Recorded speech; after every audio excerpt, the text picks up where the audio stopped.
Good afternoon, conference. I'm a parent of 2 young children, the younger of which, at 14 months, is enjoying his 3rd visit to conference and the professional creche which conference provides at subsidised rates to all parents. He's also in an excellent nursery.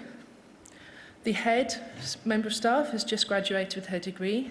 As you enter the nursery, the photo board tells you not just the names of the staff and which rooms they're in, but also what NVQs they have and what they're studying towards. And recently, the nursery has taken on apprentices to go with its commitment to ongoing professional development for all its staff.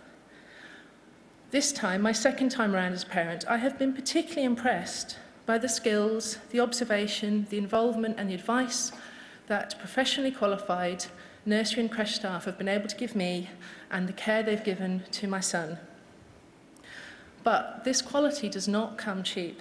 My lovely nursery costs me nearly £1,000 a month, nearly £1,000 a month full time, £240 a week.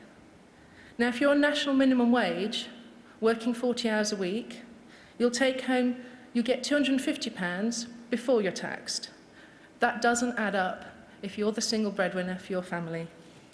So I'm particularly supportive of Section 5 and the increased allocation of childcare support because that is the only way I can see to help low-paid and middle-income workers continue working when they have a child.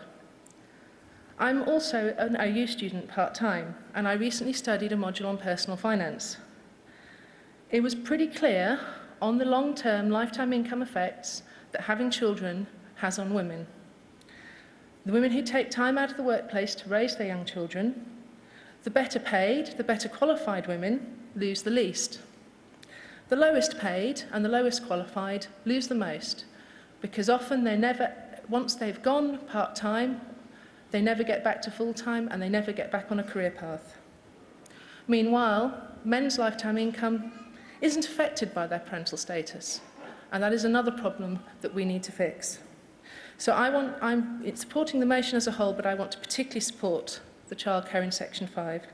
I also wanted to speak particularly to point F, the right to carers leave. I have a friend at the moment who has a sick brother, and she needs to take some time to help him get sorted out.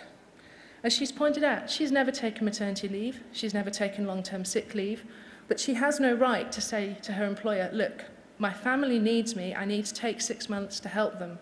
If she doesn't take that time, the cost will fall back on the state, and I think that this valued work that she is providing to her family should be supported by a right to carers leave in time of crisis.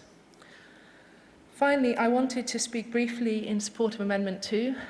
We as a society provide parental leave and support, such as the health visitors who helped me in the early days of my child's life. Why do we not provide it to other family members just because they didn't happen to give birth to a child? I think that Gordon Lishan spoke very effectively on the vital work that kinship carers do, and I think it's shocking that we don't already provide health visitor and other social support in the way that we do to parents who are often in a much better situation and a much happier situation on the arrival of their child. So, conference, please support Amendment 2 and the motion as a whole. Thank you.